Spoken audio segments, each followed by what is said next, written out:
group and win automatic promotion to Group A.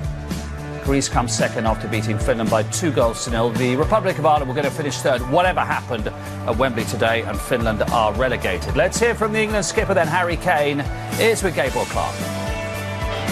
Lee, well done. Job finished. Happy ending. Yeah, definitely. I think it was a good performance. I thought the way that we started the game, we played with real intent. Frustrating to come off at 0-0 at half-time, but I believe that we'd score goals if we just kept doing what we spoke about, and it was great that we got our rewards in the end. Harry Kane back in the team. Could anyone else have played that pass? It was a great pass. I thought, from a team point of view, it was an all-round, excellent move to win the ball back so quickly, and then to obviously have his quality to play that pass, excellent goal. And then 4 England players, first time since 1930, score their first England goals. Yeah, no, it was a great evening for a lot of the players, and like I said, the main thing was he's getting promotion, what we set out to do, so it's pleasing in that respect. West Ham fans will be glad. Jared Bowen played, you picked him and he scored, first time. Yeah, it was great. You've been getting some stick there, yeah? Well, I said to him when he went on, just shoot every time you get the ball. Like he's got such quality. I think sometimes he can be a bit unselfish. I think he's got to make sure that he gets his goals, gets his assists, and gets what he deserves. On a personal level, after the ups and downs of this campaign, what's the overriding emotion? I suppose relief. I wanted the England team to be exciting to watch, be attacking. I see them day in day out on the training ground, and now people are seeing it. You've made some bold decisions with your selection, 8 debutants across the 6 games. Will Thomas Tuchel embrace that same talent pool? I'm not sure. I mean, I can only. Will that be your recommendation, though? Yeah, I mean, I can only do what I was in control of. I think, like I said, I don't think it's a gamble with some of these players. They're excellent players with the mentality is what stands out for them. Any challenge you put in front of them, they want to overcome. Like I said in the past, especially with the under-21 players, they've got a history of winning and expect to win when they turn up for England. And for you go back to the under-21s, but what about coming back into this job at some point, being a head international coach at some point? What has this given you in terms of your future? Well, I think it's given the staff and myself the confidence that we can do the job. I think that was a big thing. You always doubt yourself whether you could do it or not. We often speak about there's a lot of England managers sat in the house picking the team and picking the squad, and to have the responsibility to do that and the trust from my bosses has been a massive boost of confidence. So yeah, the main thing is what we've done, and we've got promotion. We may see you again then. Thank you very much, Lee. Thank you. Join us today on Telegram for free and enjoy the Premier League. Don't miss out. Link in description below. He's back to the under-21s.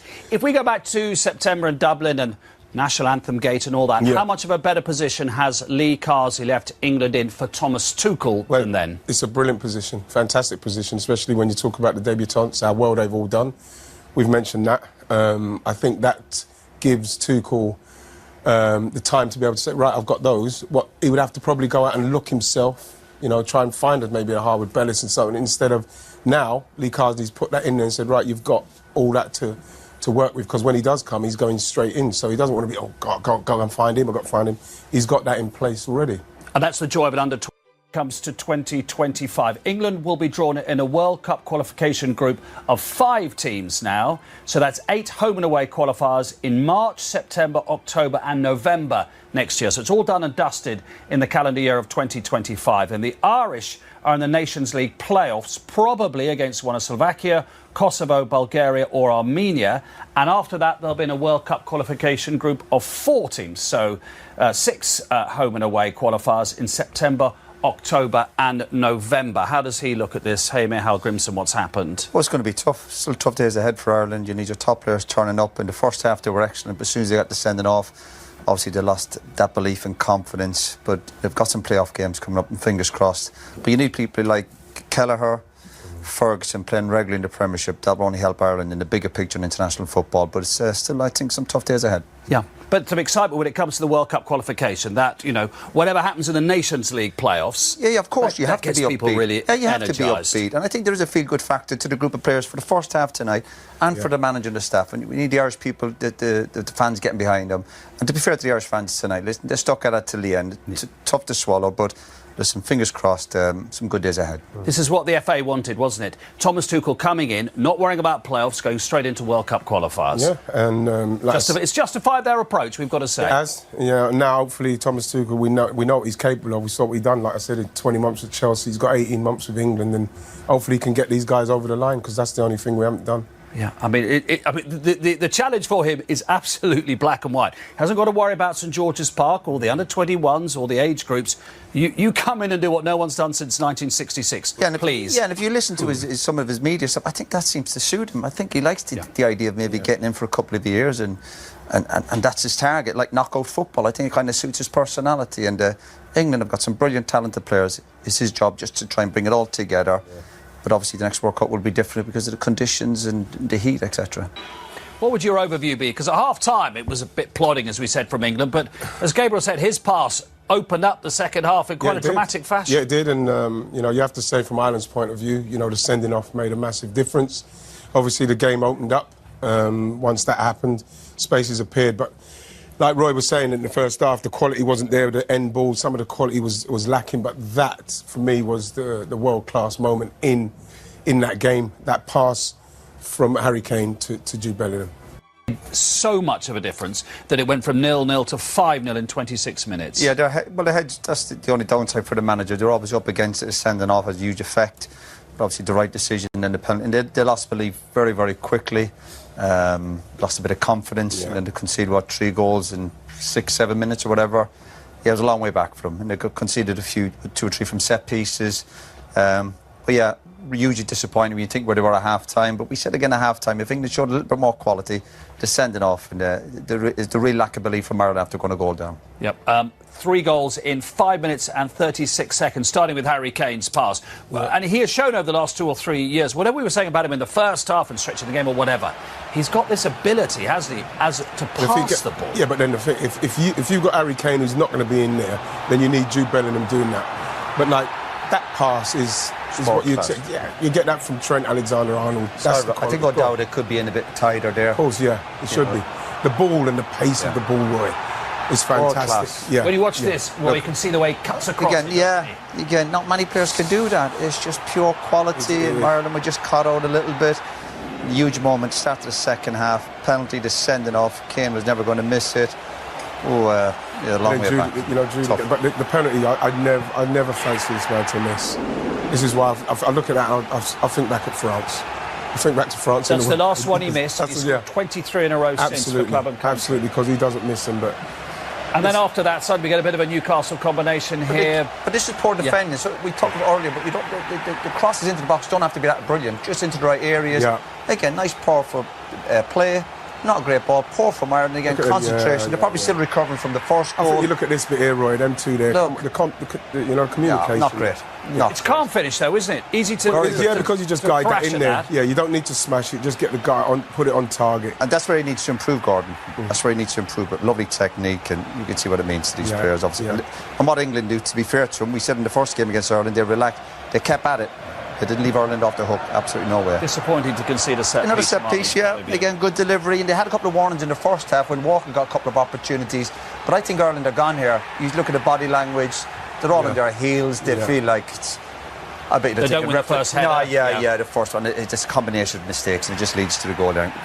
Listen, nice finish, Poacher's goal. And 3-0. And we're sitting here going, this could be 5, 6 or 7.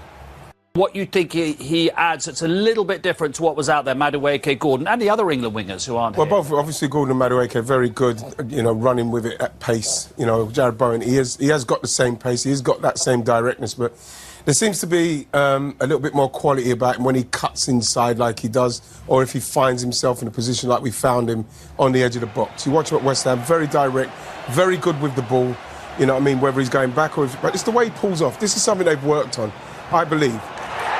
The way, and you can see Ashley Cole and the way they celebrate, it's definitely off the training ground, isn't it? It's brilliantly worked. But the thing is the ball's coming at pace.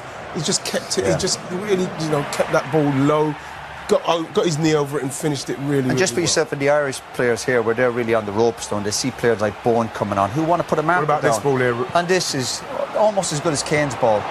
Absolutely great header that is. It's bittersweet for me, this. Not everybody knows that is your future son-in-law. Yeah, it's not done and dusted yet. Listen, things can change very quickly in the Keane household, let me tell you. But really delighted pleased for him. Yeah, and over the last few months, he's got a goal threat, even playing for Southampton, and it's nice for him. He may mention at Christmas lunch that he scored on his international debut and it took you more than 3 years to get your first international goal. Is that right? It took 3 years, yeah. Yeah. Okay. There you are. That's one for him to say at lunch, isn't it? And he's wearing the 16 shirt, though, so that's nice. Yeah, no, it's good for him. Yeah. It's good for him to make his debut. And as I said, he's a bit of a goal threat, so he's a nice kid. His family's done a great job. He's a really nice kid. You know what I love about it? All the players that Lee Carsley has brought in, where we're like, oh, he's coming in from the under. They've all made a statement. 8 of them, for him. 8 debutants. All made a statement. So it's not like he's coming in and I'm just going to play all the guys I know, the 21s. They've all made a statement so that the manager will now look and say, OK, what am I going to do here? What would your assessment be of the job he's done for England, Lee Carsley? Very, very good. Absolutely. When you think of the players he's brought through in the disappointment, football's about disappointment as well. Had the setback against Greece, recovered well. Wright, he said a lot of young players come in who he's known over the years, have had an impact. He's come across well. He's done an excellent job. Absolutely. Harry, it's a campaign that's had its challenges, so how good does that feel? Happy ending? Yeah, really important win for us. It's been a really good camp. Two tough games. We got the job done away in Greece, and we had to finish it here today. And it was a tough first half, but we come out second half with a lot more energy, and we finish it off. It needed a moment to unlock Ireland. Is that as good a pass as you've hit? I think so. I think it's probably one of the best. I expected Jude to go and score, but in the end, it probably worked out best with them getting the man sent off and obviously finishing the penalty. And the penalty style was a little bit different.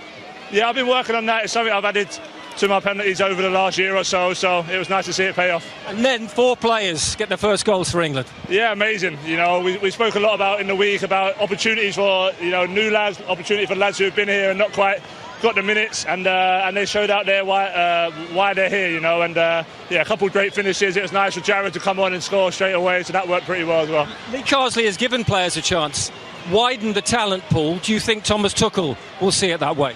Yeah, I think so. Obviously, Thomas has got a lot of players to choose from, a lot of young players who have come in and done really well. And then we've got some experienced boys who are injured who want to come back and fight for their place as well. So we've got a good balance. I'm sure he'll be looking at everyone. And come March, hopefully the lads will be ready. And what do you say about Lee Carsley? It's not always been easy. He's been in a difficult position at times. So how do you sum